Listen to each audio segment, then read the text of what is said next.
Welcome to Kalai vlogs. இன்றைக்கி என்ன video பார்க்க போகிறோன்னா எண்ணெய் கத்திரிக்காய் குழம்பு எப்படி வைக்கலாம் தான் பார்க்க போகிறோம். இதை நம்ம சாதத்துக்கு இல்லை இட்லி சப்பாத்தி தோசைக்கு கூட தொட்டு சாப்பிட்டுக்கலாம். வாங்க எப்படி பண்ணலான்னு பார்க்கலாம். ஃபஸ்ட்டு ஒரு பேனில் 2 வெங்காயத்தை அரிஞ்சு போட்டுக்கலாம். நல்லா குட்டி குட்டியாக கட் பண்ணி போட்டுக்கலாம். அது நல்லா குக் ஆகிற வரைக்கும் நல்லா கிண்டிக்கலாம். அப்புறம் 4 பல்லு பூண்டு, அப்புறம் கொஞ்சம் இஞ்சி போட்டுக்கிறேன். இஞ்சியை நீங்கள் அரைச்சி கூட போடலாம், இல்லை அப்படியே கூட கட் பண்ணி கூட போடலாம். நான் லைட்டாக இடித்து போட்டிருக்கேன். அப்புறம் மசாலாஸ் ஆட் பண்ணிக்கலாம். என்னென்ன மசாலா போடணுன்னா மஞ்சத்தூள் 1/2 teaspoon, chilli powder 1 teaspoon, coriander powder 1 teaspoon போட்டுக்கிறேன். இந்த மசாலாஸ்லாம் ஆனியன் கூட நல்லா பிளெண்ட் ஆகிற வரைக்கும் நல்லா கிண்டி எடுத்துக்கலாம்.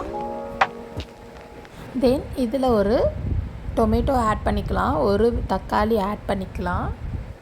இதுவும் நல்லா மசாலா கூட பிளெண்ட் ஆகிற வரைக்கும் நல்லா கிண்டி எடுத்துக்கலாம். இது நல்லா கிண்டினதுக்கப்புறம் ஒரு 5 மினிட்ஸ் கேப் விட்டு நல்லா ஆற வச்சதுக்கப்புறம் மிக்ஸி ஜாரில் போட்டுக்கலாம். அது கூட 1/2 தேங்காய் நான் துருவி எடுத்திருக்கேன். அப்புறம் 1 டீஸ்பூன் பெரிய ஜீரகம், அப்புறம் 1/2 டீஸ்பூன் சின்ன ஜீரகம் எடுத்துக்கிறேன்.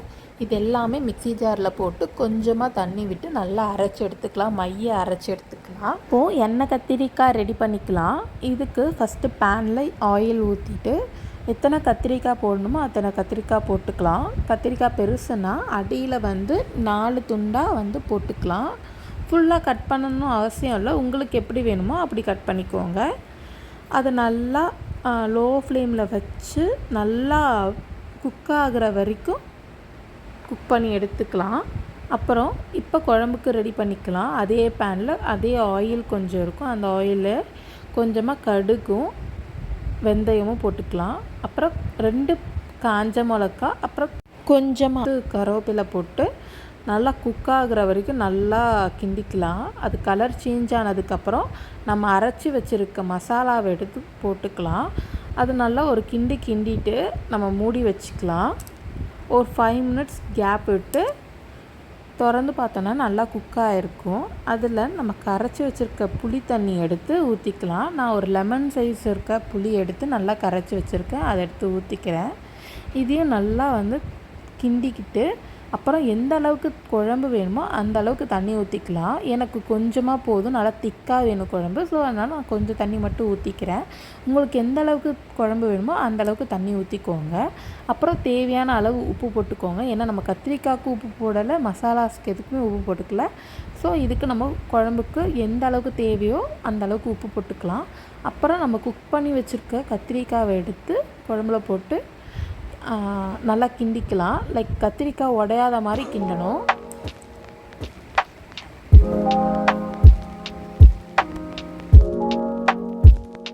அது மாதிரி ஒரு 10 நிமிஷம் கொதிச்சதுக்கப்புறம் எடுத்து பார்த்தோன்னா நம்ம எண்ணெய் கத்திரிக்காய் குழம்பு ரெடி ஆயிடுச்சு.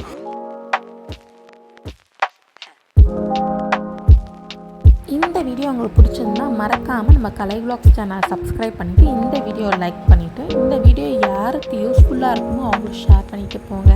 உங்களுக்கு வேறு ஏதாச்சும் டவுட் இருந்துச்சுன்னா கீழே கமெண்ட் பாக்ஸில் கமெண்ட் பண்ணுங்கள், நான் கண்டிப்பாக ரிப்ளை பண்ணுறேன். ஓகே, பாய்.